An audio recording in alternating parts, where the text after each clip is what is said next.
everyone, this is Kayla from Twisted Hollow Homestead, and today I'm going to be showing you how to make a roast rabbit.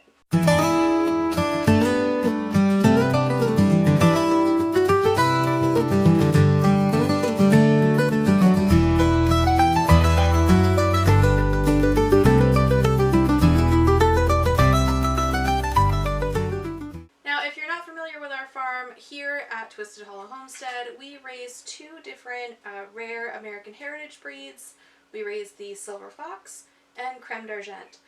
Both of these breeds are on the Livestock Conservancy and are traditionally used as meat rabbits. The Silver Fox was developed by Walter Garland in Ohio, and the Creme d'Argent was actually a French breed that was imported and has been developed over the years to create kind of its own American version of the Creme d'Argent. So, today we're going to be using one of our rabbits. This is a rabbit that I processed out a few days ago and then brined. I'm not going to be showing you how to process a rabbit in this video. If you would like to see that, I will do another video on that as well. But today we're going to be using a fully processed out rabbit.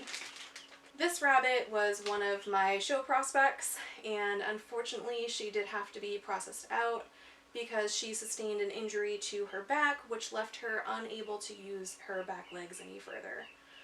So that is one of the unfortunate parts of farming. When you have livestock, they are going to get injured, they are going to get sick, and you as their steward have to know when it is best to either try to treat it or give them mercy and cull them. And unfortunately with this rabbit and that sort of injury, the best thing that you can do is to go ahead and cull it and give it a very swift death so it is no longer in pain, no longer suffering. And the benefit is it does get to still serve a purpose of providing a highly nutritious meal for you and your family. So what we're going to want to do with this rabbit is we are actually going to want to part this out. Parting out a rabbit is actually very simple. You can kind of see, kind of like a chicken when you're parting that out, you can see the lines that are easily to cut through. And the fascinating thing about a rabbit is these front arms are actually not even attached. So that's where I like to start. And to do that, you just take a sharp knife and you're just going to start cutting through.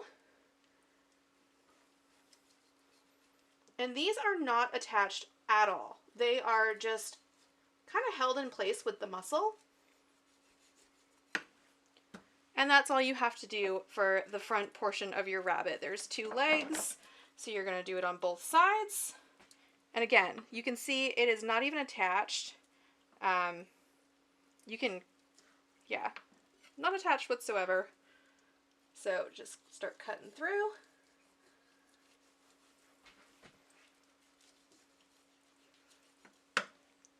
And now you have your two front legs. Then you're going to do the same thing on the back side, and you can see kind of where these hip bones are. What I like to do is just kind of give it a little pop, and now it will sit flat, and you can easily cut along this hip bone here. So let's do that.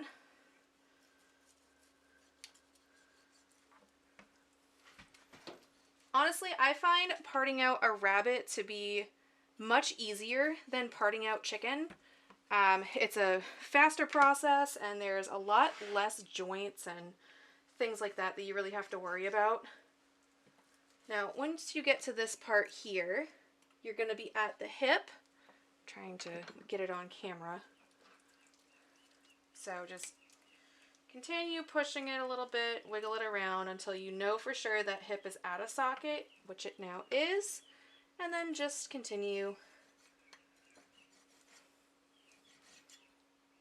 There is a little bit of a bone there, so it can be a little tricky to cut around the bone, but there you go. There is your back leg. And then you do the same thing on the other side. And you can see right there where the joint line is, and you just cut right along that line until you feel where the bone is.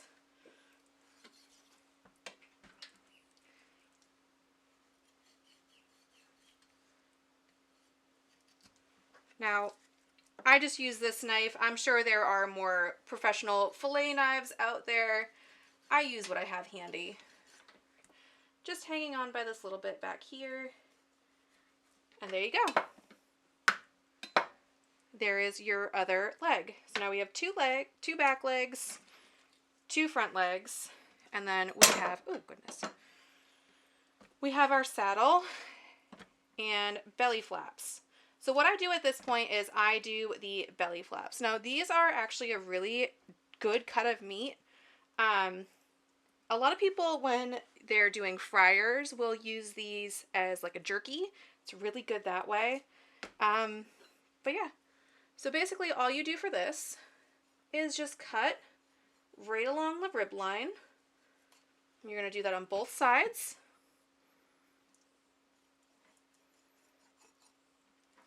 Just right along the rib line. There's that. And then right along the saddle. There's one. And right along the saddle.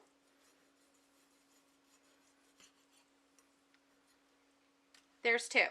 So now we have 2 belly flaps, our 2 back legs, and our 2 front legs. Now it is time for the saddle. And for that, I am going to use a bit of a larger knife.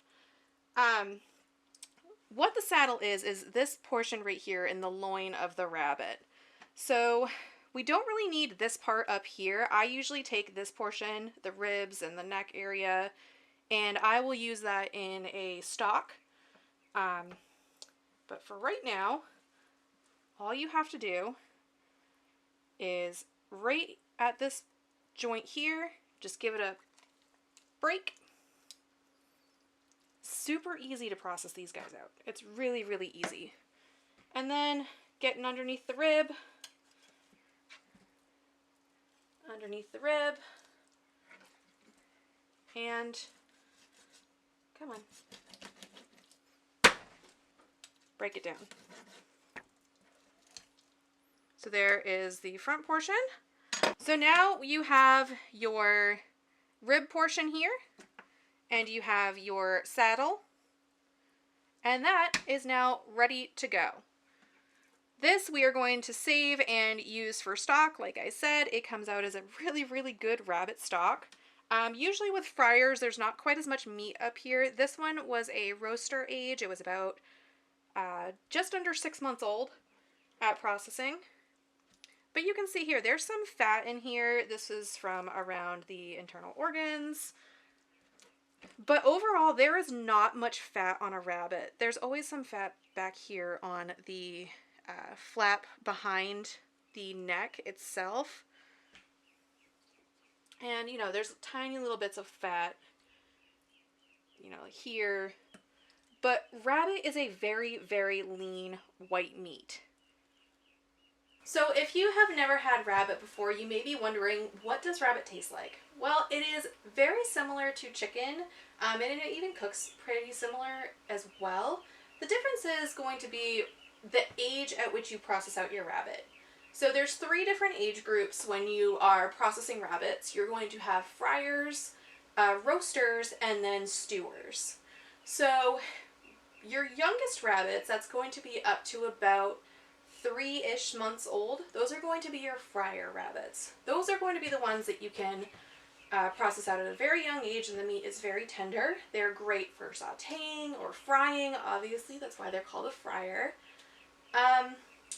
Your roasters are going to be anything from that, you know, 4-ish months all the way up to as much as 10 months. It really depends on the hormonal changes of the rabbit there. But those are going to be ones that you want to roast at a lower and slower temperature to really bring out the tenderness of the meat. As long as you're cooking a roaster properly, it doesn't get tough or gamey, and you can really make a tender meal out of it. The other rabbit is going to be anything over 10 months old, and you can process a rabbit all the way up to elderly age at 5 years if you really wanted to. I usually don't, especially for bucks, because they can get a little bit more gamey flavor to them because of all that testosterone and everything in their bodies. But you could certainly do that. Bucks that we process out at that age, I usually end up making into dog food for our dogs. With a stew rabbit, you want to definitely make those in a stew, and lower and slower for your stew is better because that's going to help you get a lot more of the water retention in the meat itself. The other thing that I will mention, and like I did say with this rabbit, it was brined. I recommend brining for anything that is over a fryer age. Brining is going to help pull out any remaining blood that's in the rabbit, although there's very little in there to begin with. But it is also going to help tenderize the meat a lot more and pull that moisture into the meat itself. So that's something that I highly recommend doing. I like to do a little bit of sugar in my brine. I usually use a brown sugar, and that just helps kind of caramelize the meat a little bit more when you're cooking it, but it's not necessarily something that you have to do.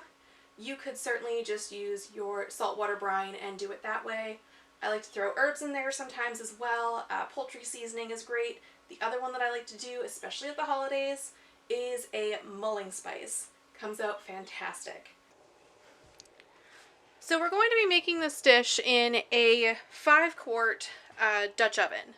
So we're going to start by just melting some butter. This is 2 tablespoons of butter, and we're going to be searing our rabbit.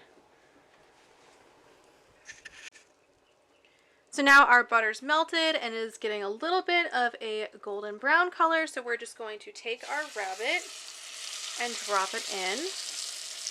Now I'm not seasoning this because it has been brined. If you weren't brining it, I would recommend seasoning it. But it already has salt in there from the brine, so I'm not too worried about that. And there is peppercorns and all of the herbs in there as well. The goal here is not to cook our meat. We just want to give it a good sear to help lock in some of that moisture and give it a little bit of a caramelization on the outside. Now I'm going to add just a little bit more butter because it is a little bit dry now.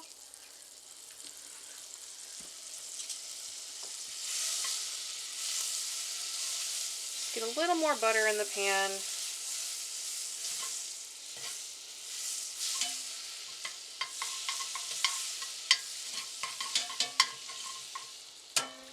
And then we are going to add in our shallot.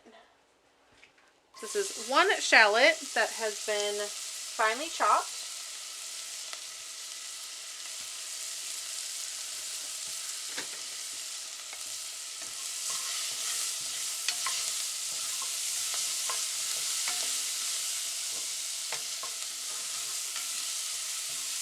We're going to let that brown for just a little bit.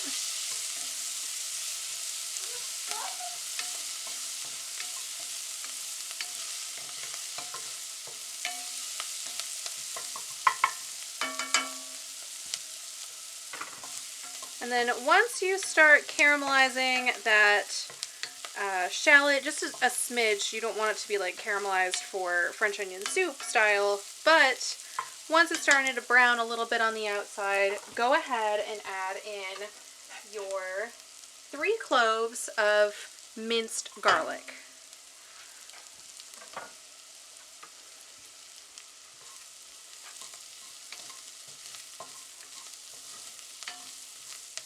And again, we're just going to let that brown a little bit just to help release some of those aromatics a little bit more. So now we are going to want to add some white wine. Now I actually make my own meads, and I'll show you here. This is a mead that I made. This mead I made with the exact same mulling spice as the rabbit brine. However, I let this infuse with the spices for too long. So while it is not that good for drinking because of the heavy spicing, it is wonderful for cooking. So mead is a honey wine. And what I'm going to do is I'm going to deglaze this pan with 1 cup. Oh yeah, you can definitely smell the spices in here. I let that go for way too long. But we're going to deglaze with 1 cup of our mead. So 1 cup. And that goes right in. And like I said, this has the same spices in it as the brine itself. So why let mead go to waste when I can use it in my cooking? And I can already smell those spices in there, all of that mulling spice. So I'm hoping it's not too strong for the recipe. But you can smell that rich honey and the spices and the onion and butter. It smells really good right now. Really, really good. So again, just deglazing that pan, and we're gonna let that alcohol simmer off.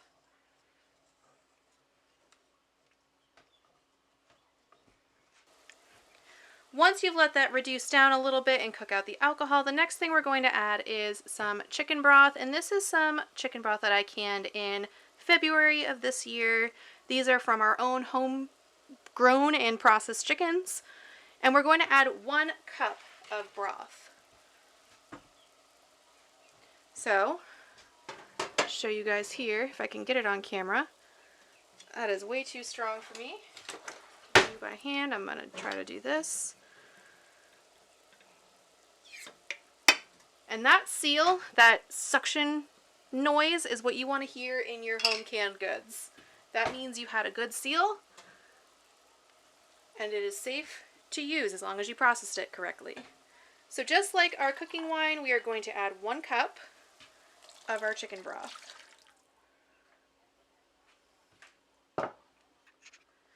Now once you have your chicken broth or chicken stock in your pan, we're going to add our fresh herbs. This is just a couple of sprigs of thyme and a larger sprig of tarragon. And we're just going to throw those in as is. There's no need to mince them. We'll take them out later. Now the very last thing that we're going to do before we add our rabbit back into our Dutch oven is we are going to add some mustard. And you want to use a traditional Dijon style mustard. This is a traditional European mustard that's actually made over in Maine, so not too far from here. And I like to use local whenever I can, so when I saw this, I was like, yeah, let's use this. It's actually a really good mustard. You want to use something that has a larger grain, kind of that country style mustard. I'll show you how it looks here. That looks like a really, really good mustard. So now in total to our mixture here, we are going to use about 3 tablespoons of Dijon mustard. So that's 1, 2, and 3. Just give that little bit of a stir and get off all the mustard from the spoon.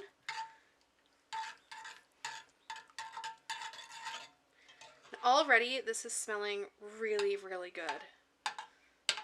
Now we want to add our rabbit back into our pan at this step, and it is kind of difficult in this size pan. Unfortunately, I don't have a larger Dutch oven to use, so you really just want to get it in there and wherever you can fit it.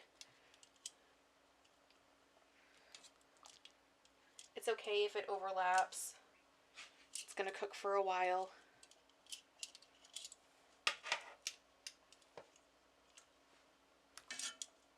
Try to fit it as much as we can. Like I said, I wish I had a bigger Dutch oven, but I don't, so I make do with what I have. And then get that in there. There we go.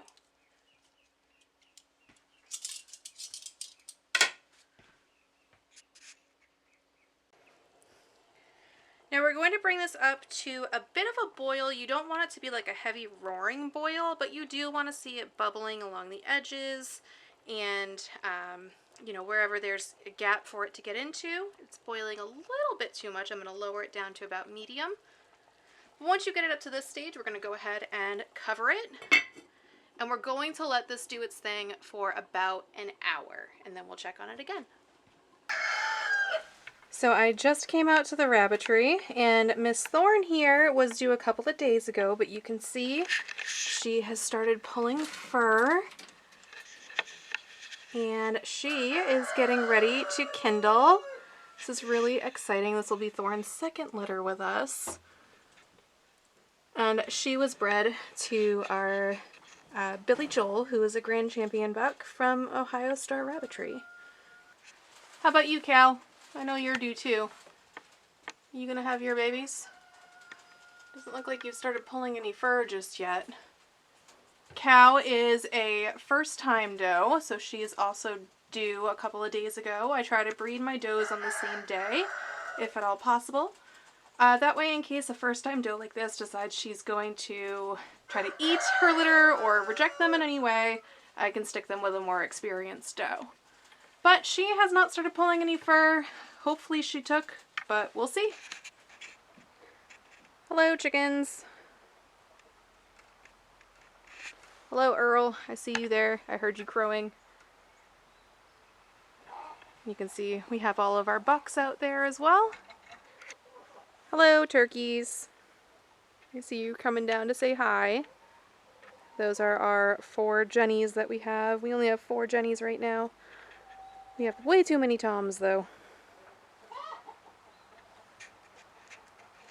So now we have been cooking our rabbit for just about an hour, and we want to go ahead and open this up to take a look. Now, it's really important that when this is cooking, you don't open it to let it really steam and do everything that it needs to do. But, ooh, might have gotten the camera there. But you can see this is how our rabbit is now looking. And you can see there's not too much of like a roaring boil or anything, but there is a good amount of evaporation that has occurred. Now we're going to want to take out our rabbit.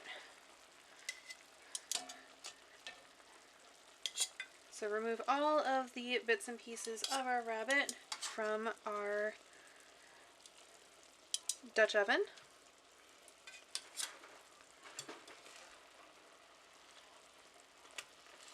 Ooh, it kind of burnt down a little bit, but that's alright. And just give this a little bit of a stir. Try to scrape off some of that that's stuck on the bottom, all that extra flavor. We're also going to remove the thyme and the tarragon.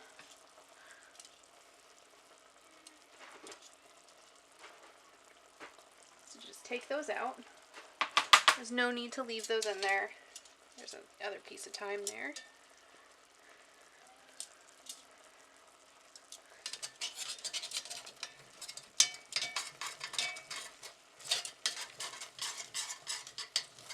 And now to this, we are going to stir in 1 cup of heavy cream. Now, normally I would be using goat's milk for this. Unfortunately, our goats are not in milk yet. They are not due for another 2 weeks for them to kid. So I'm just using some store-bought heavy cream. You could also use Greek yogurt for this if you wanted, but I'm just going to use the heavy cream. So here is our 1 cup, and just add that in.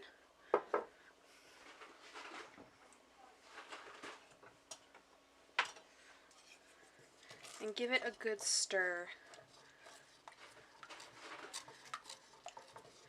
And we're just going to let this simmer for just a little bit to let all these flavors meld together. You can see it's nice and rich and creamy. We want this to start reducing a little bit and thicken up a smidge, not too much.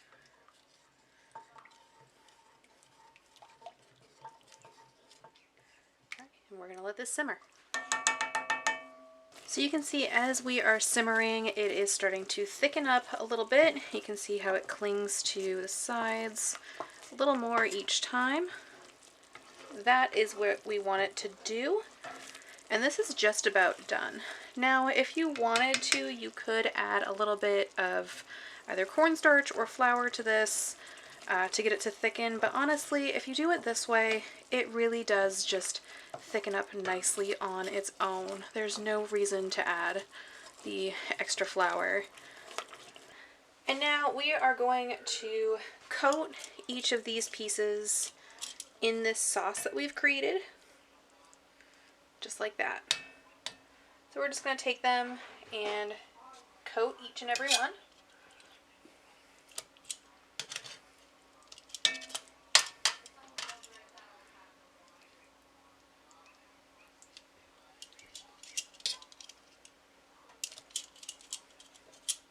And you can just kind of wiggle them around a bit to try to make sure it's fully coated on all sides.